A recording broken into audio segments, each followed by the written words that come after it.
क्या पुलवामा हमले का सच छिपाने के लिए अतीक अहमद और अशरफ अहमद को गोली मार दी गई? क्या जो अतीक को ये 8 गोलियां और अशरफ को 6 गोली लगी थी, ये इसलिए मारी गई ताकि पुलवामा पर सत्यपाल मलिक जो कह रहे थे वो खबर गिर जाए? देखिए, ये कांग्रेस सोच रही है और कांग्रेस ने आज जब पूरे दिन अतीक अहमद की खबरें टीवी, सोशल मीडिया, अखबार और लोगों के बीच चर्चा के केंद्र में बनी हुई है, तो कांग्रेस ने इस खबर में एक नया एंगल दिया है, जिसमें कांग्रेस की तरफ से कहा गया कि यह हत्या प्रायोजित थी और यह प्रायोजित इस बात को लेकर थी क्योंकि पुलवामा वाली खबर को गिराना था। इस खबर पर हम बात करेंगे। उससे पहले आपको बता दें कि अतीक अहमद के शव को आज दफना दिया गया है, अशरफ के शव को भी दफना दिया गया है। पोस्टमार्टम रिपोर्ट जो आई उसमें पता लगा कि अतीक अहमद को 8 गोली लगी थी, जिसमें सिर, गर्दन, छाती और कमर, यहां पर गोलियां लगी थी। और अशरफ को जहां तक बात है तो गले में, पीठ में, कलाई में, पेट में और एक कमर में ये 6 गोली अशरफ को लगी थी। जहां पर अशरफ को दफनाया गया था वहीं पर अतीक अहमद और अशरफ अहमद को दफनाया गया है। अतीक के दोनों नाबालिग लड़के जो बाल सुधार गृह में थे, उन दोनों लड़कों को लाया गया और मिट्टी डलवाने के कार्यक्रम में शामिल किया गया। इसके अलावा अशरफ की पत्नी और बेटी जो है वो भी इसमें शामिल हुई। शाइस्ता जो अतीक की पत्नी है, ना वो बेटे में गई थी ना यहां पर। और पूरे दिन इसको लेकर तरह तरह की चर्चाएं चलती रही कि क्या ये कट्टर हिंदूवादी लड़कों ने इसलिए मार दिया क्योंकि ये वो मुस्लिम लोग थे जिन्होंने 100 से अधिक हत्याएं की, तो उन्हें लगा कि रातों रात हीरो बन जाएंगे, या किसी ने अपना राज छिपाने के लिए प्रॉपर्टी मार दिया, किसी ने बदले की भावना से अतीक अहमद को मरवा दिया। ऐसे बहुतेरे सवाल जो हैं वो लगातार पूरे दिन चलते रहे। या जो शूटर्स गायब हैं उन्होंने मरवा दिया ताकि उनसे नजर जो है वो यहां चली जाए।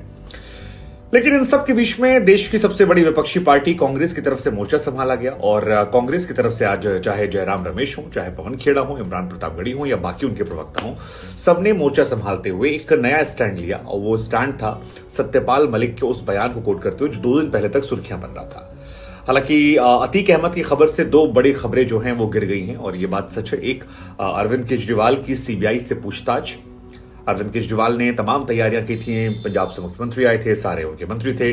वो खबर उतनी हाईलाइट नहीं हुई जितनी हो जाती अगर अतीक वाली घटना ना होती। और दूसरी खबर जो थी वो सत्यपाल मलिक के बयान को कांग्रेस लगातार कोट करके सवाल पूछ रही थी।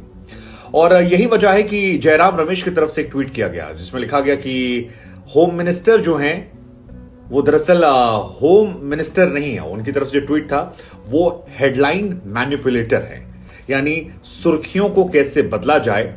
आसान शब्दों में ये कह रहे थे कि अमित शाह की तरफ से जो सुर्खियां थी वो सुर्खियां बदलवा दी गई। ये जयराम रमेश का कहना है जो कांग्रेस के नेशनल। उधर इनके राज्यसभा सांसद इमरान प्रतापगढ़ी जो हैं वो 2 हाथ और आगे बढ़ते हैं और वो कहते हैं कि ये हत्या जो है ये सुनियोजित हत्या है, प्रायोजित हत्या है। मीडिया चाहती थी कि उसे मार दिया जाए और इसीलिए तो वो मीडिया वाला बनकर आया है। हालांकि इस बात में लॉजिक क्या है कि मीडिया चाहती तो मीडिया वाला बनकर आया है। मीडिया के लोग खुद बचे हैं, लेकिन अब ठीक है, सियासतदान अपनी सियासत करेंगे और उनका काम है। लेकिन ठीक है, अब मतलब मौत पर सियासत हिंदुस्तान की आदत रही है, हमारे यहां पर होती है, तो कुछ हैरानी वाली बात नहीं है। हर आदमी को अपनी सियासी रोटी सीखनी, चाहे बीजेपी हो, कांग्रेस हो, सपा हो, बसपा हो, और अपने अपने तरीके से अपने अपने अंदाज में करते हैं। तो इमरान प्रतापगढ़ी ने कहा कि ये सुनियोजित हत्या है और मीडिया जो है वो चाहती थी कि उसे मार दिया जाए, इसीलिए वो मीडिया वाले बनकर आए।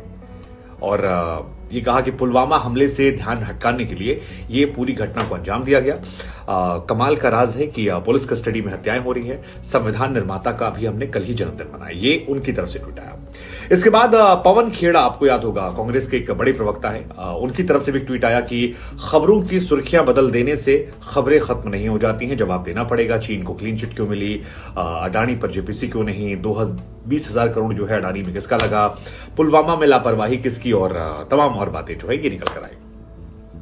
अब अगर आप नहीं जानते कि पुलवामा वाला मामला क्या है, तो हम आपको बता दें कि इस मामले के केंद्र में है वहां के पूर्व राज्यपाल जो बाद में मेघालय के भी राज्यपाल थे, बीजेपी कट्टर विरोधी हैं, सत्यपाल मलिक। सत्यपाल मलिक दरअसल जब ये पुलवामा वाली घटना हुई थी उस दौरान वहां के राज्यपाल हुआ करते थे। बीजेपी के लंबे दौर के नेता हैं, राज्यसभा सांसद हैं, काफी समय तक काम किया था। लेकिन वरुण गांधी की तरह इनका भी हृदय परिवर्तन बाद में देखने को मिला और इन्हें जम्मू कश्मीर से जब हटाया गया था उसके बाद से इनके रिश्ते बीजेपी से खराब होने लगे। मेघालय में थे, पहले बिहार के भी राज्यपाल रह चुके हैं। उसके बाद से बीते 3-4 सालों में लगातार इन्होंने मोदी सरकार के खिलाफ खूब मोर्चा खोल रखा है, क्योंकि आते भी ये किसान परिवार से यूपी में है और किसान आंदोलन के समय इन्होंने बहुत बेबाकी से सरकार के खिलाफ बातें बोली। बीजेपी सरकार की तरफ से इनको लेकर कोई खास रिएक्शन सामने नहीं आया, लेकिन जो बीजेपी के स्टाइल ऑफ ऑपरेशन है कि रिएक्शन कम दीजिए और धीरे धीरे धीरे धीरे साइडलाइन कर दीजिए। जैसे वरुण गांधी को लेकर कहा जा रहा है कि इस बार उन्हें टिकट नहीं मिलेगा, बीते 3 साल से वो लगातार बोल रहे हैं बीजेपी के खिलाफ। ऐसे ही सत्यपाल मलिक की कहानी चली थी, लेकिन सत्यपाल मलिक ने जो बात कही वो बहुत बड़ी बात उन्होंने कह दी, और वो कांग्रेस बात क्योंकि पहले उठाती रहती थी, कांग्रेस ने पिक कर लिया। सत्यपाल मलिक की तरफ से कहा गया कि पुलवामा में जो कुछ हुआ था दरअसल वो सरकार की फेलियर थी। उन्होंने कहा कि उनकी तरफ से जो बयान सामने आया कि सेना की तरफ से कहा गया था कि एक विमान दी थी सीआरपीएफ के जवानों को ले जाने के लिए, राजनाथ सिंह जी ने, लेकिन विमान नहीं दी और जो रास्ता था उसे सही तरीके से सैनिटाइज नहीं किया गया और ये सरकार की लापरवाही थी, लेकिन जानबूझ को इसमें पाकिस्तान का एंगल दे दिया गया ताकि अपनी गलतियों को छिपाया जा सके। ये सत्यपाल मलिक का स्टेटमेंट है। उन्होंने ये भी कहा कि प्रधानमंत्री ने उनसे कहा कि आप चुप रहिए, हम मैनेज कर लेंगे, और एनएसए फिर आ गए और उसके बाद इस पूरे मामले को पाकिस्तान। और जो ये सवाल उन्होंने उठाया कि इतना ज्यादा आरडीएक्स कैसे मिला या पुलवामा की जांच कहां पहुंची, ये उन्होंने कई सालों बाद ये कहा है।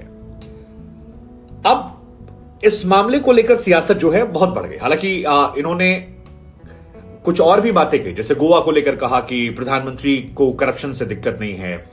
गोवा में उन्होंने शिकायत की प्रधानमंत्री से, तो उन्होंने कहा ठीक है आप चुप रहिए, बाद में उन्हें बदल दिया गया।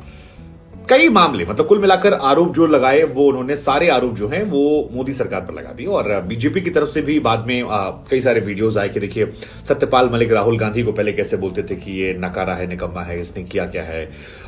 उनके खुद के बयानों से पलटते हुए दिखाया कि उन्होंने कभी आरोप लगाया पलट गए। ये सारी चीजें चल रही थी, लेकिन कांग्रेस को एक बड़ा मौका मिला क्योंकि कांग्रेस 2019 के बाद से लगातार ये सवाल उठाती है कि पुलवामा में जो हमला हुआ था उसमें आरडीएक्स कहां से आया था और बाकी सारी बातें जो हैं कि जांच कहां तक पहुंची। और बीजेपी उसको हर बार कहती है कि जब पाकिस्तान कबूल चुका है, दरअसल पाकिस्तान में एक मंत्री थे फवाद चौधरी ने वहां की पार्लियामेंट में एक बार कह दिया था कि पुलवामा में जो कुछ हुआ उस पर हमें गुरूर है, नाज है, और उसके बाद काफी ज्यादा चर्चाएं हुई थी। तो सरकार कहती कि उधर देखिए उन्होंने कह दिया, उसके बाद आप लोग उठाते हैं, लेकिन कांग्रेस कहती कि फिर भी आपको बताना पड़ेगा कि आरडीएक्स जो है वो क्यों नहीं मिला। और ये एक बहुत सेंसिटिव मामला है जिसको दोनों पॉलिटिकल पार्टी अपने अपने हिसाब से महीन बिटवीन द लाइंस खेलने की कोशिश करती हैं।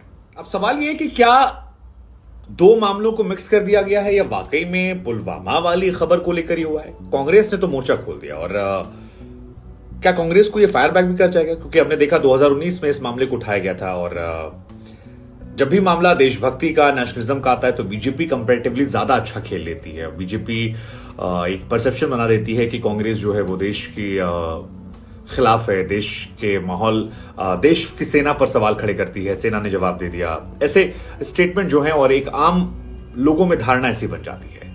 लेकिन अतीक अहमद की घटना के बीच में आपको क्या लगता है कि जो कांग्रेस ने आरोप लगाए हैं कि पुलवामा को छिपाने के लिए ऐसा क्या इसमें रत्ती भर भी सच्चाई आपको लगती है, या आपको लगता है कि खबरों में बने रहना जरूरी है, क्योंकि खबरें जो हैं अब अगले 2-3 दिन तक अतीक अहमद को लेकर चलेंगी। उधर केजरीवाल काफी हाईलाइट हैं, उन खबरों में कांग्रेस कहीं गायब ना हो जाए, कांग्रेस ने जो मुद्दे उठाए वो गायब ना हो जाए, क्योंकि विपक्ष में भी एक इंटरनल लड़ाई तो चली रही है।